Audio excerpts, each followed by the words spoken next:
Baik, Assalamualaikum warahmatullahi wabarakatuh. Waalaikumsalam Waalaikumsalam warahmatullahi warahmatullahi wabarakatuh. wabarakatuh.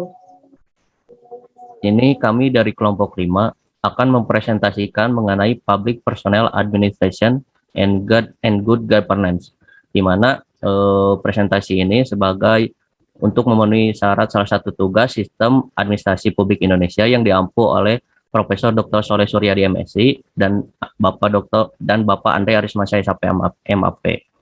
Nah, mungkin untuk mengefektifkan waktu, langsung saja kita ke pembahasannya. Di mana di sini akan dijelaskan oleh Mina Celia Muhyiddin mengenai latar belakang.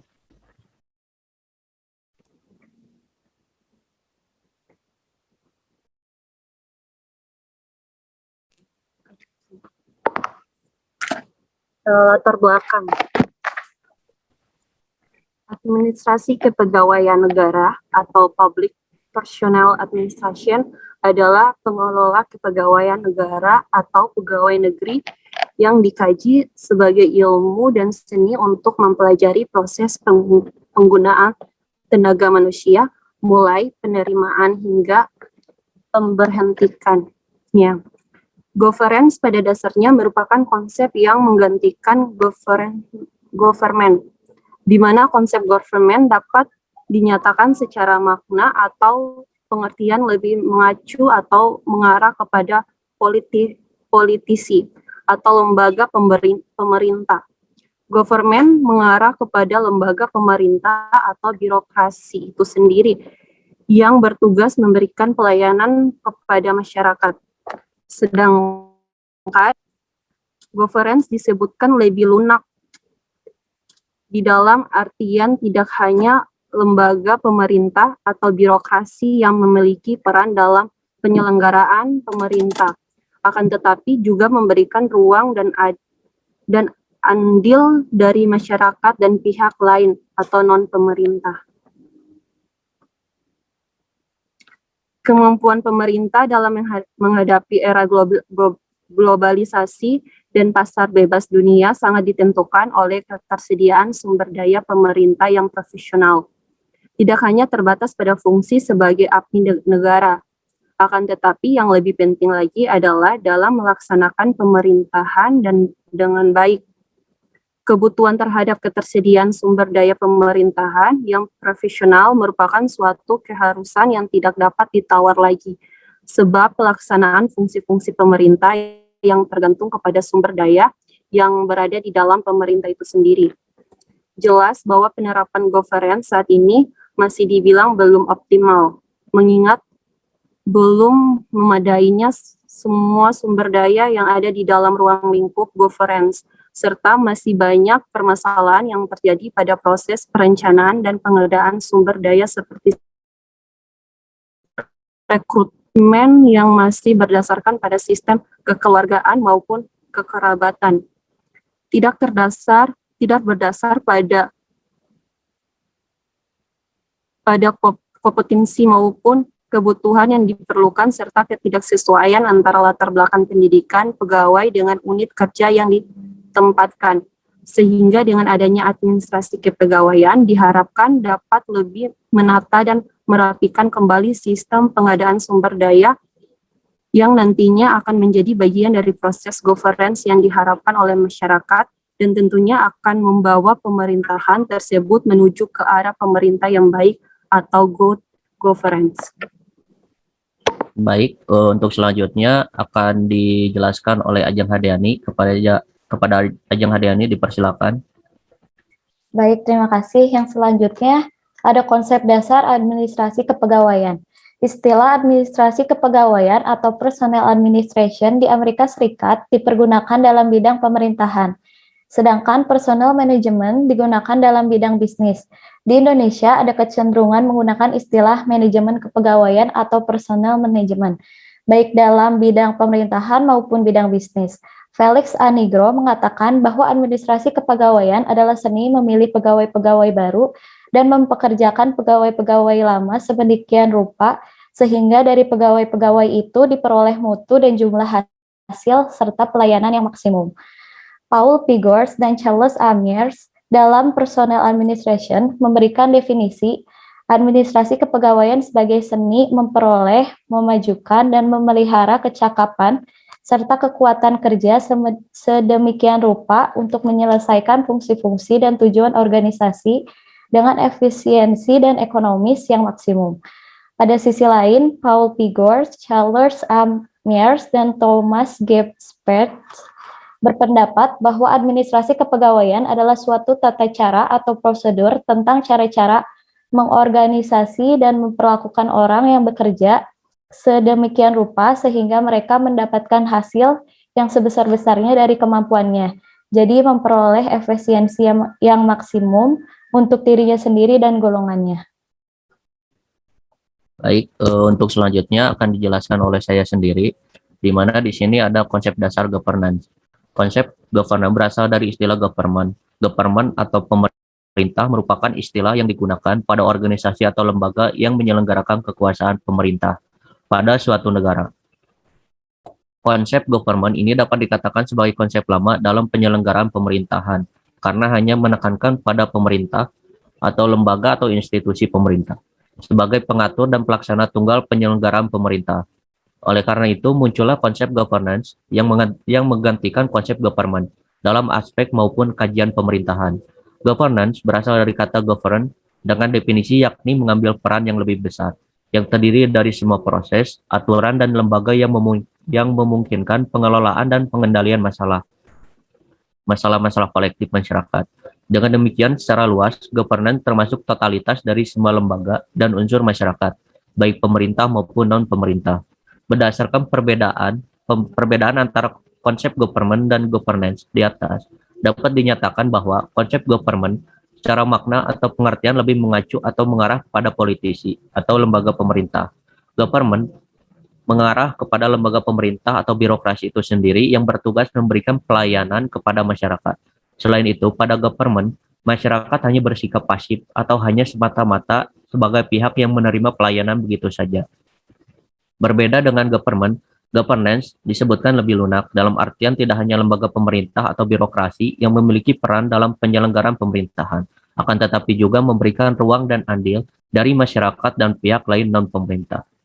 Untuk selanjutnya akan dijelaskan oleh Dania Utami. Kepada Dania Utami dipersilakan.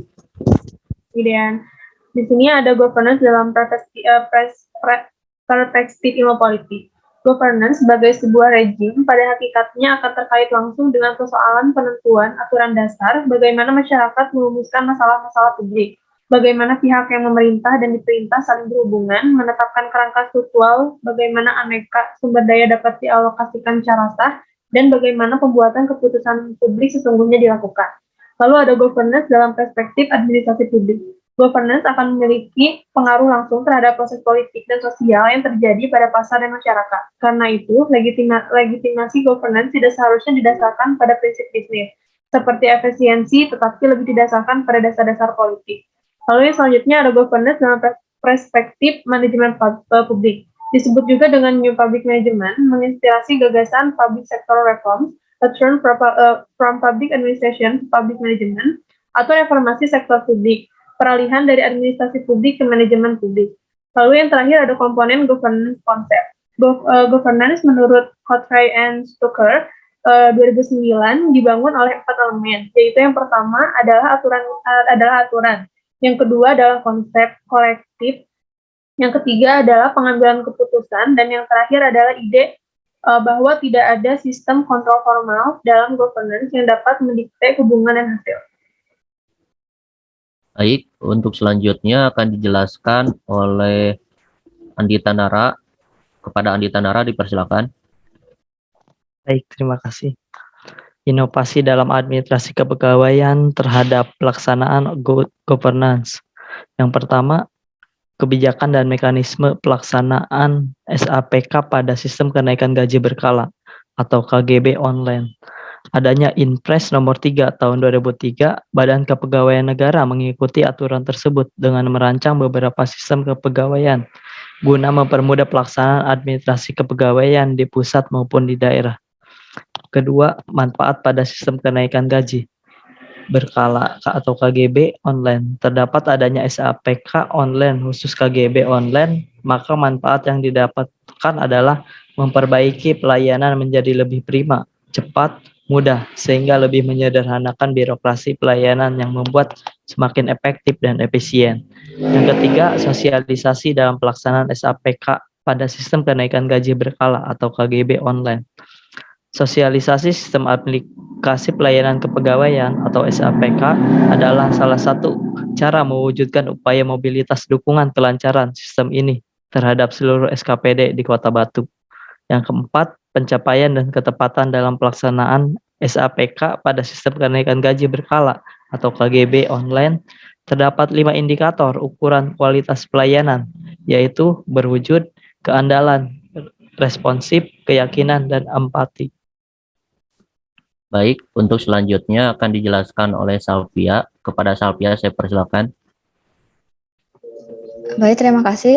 Untuk selanjutnya ada faktor penghambat. Faktor penghambat pada program layanan ini diantaranya koordinasi yang belum efektif antar pegawai. Hal ini disebabkan karena susunan tim masih baru dan terdiri dari berbagai bidang yang berbeda-beda. Pelayanan kenaikan pangkat secara elektronik bagi PNS dengan jabatan fungsional tertentu atau JFT seperti guru, bidan, perawat, dan penyuluh masih terkendala perbedaan syarat dan ketentuan kenaikan pangkat yang harus menyertakan angka kredit. Dan pada faktor eksternal adalah operator SAPK pada SKPD. Sumber daya manusia dari SKPD sebagai konsumen pada pelayanan ini masih memiliki kompetensi TI yang terbatas. Lalu ada faktor pendukungnya, yaitu dukungan dari pemimpin menjadi faktor pendukung pelaksanaan SAPK online ini, yaitu Kepala BKD Kota Batu. Integrasi yang baik antara pimpinan dan bawahan menjadikan sistem pelayanan ini dapat berjalan secara maksimal. Selain itu, tersedianya anggaran yang dibutuhkan untuk merancang dan mewujudkan sistem ini menjadi salah satu faktor pendukung. Komitmen antar petugas SAPK sangat tinggi. Baik, selanjutnya akan dijelaskan oleh Silpa. Kepada Silpa, saya persilakan.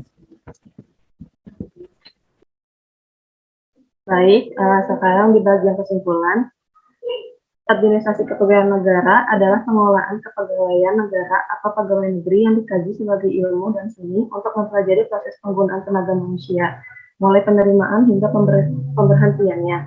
Dapat juga dikatakan, administrasi kepegawaian negara merupakan proses penyelenggaraan politik kepegawaian atau program kerja, dan tujuan yang berhubungan dengan tenaga kerja manusia yang digunakan dalam usaha kerja sama untuk mencapai tujuan tertentu. Governance pada dasarnya merupakan konsep yang menggantikan government, di mana konsep government dapat menyatakan secara makna atau pengertian lebih mengacu atau mengarah kepada politisi atau lembaga pemerintah. Government mengarah kepada lembaga pemerintah atau birokrasi itu sendiri yang bertugas memberikan pelayanan kepada masyarakat.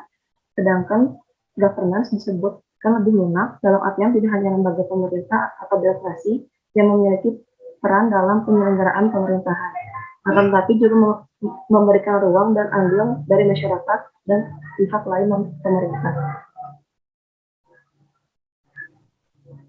Baik, mungkin cukup sekian presentasi dari kelompok kami.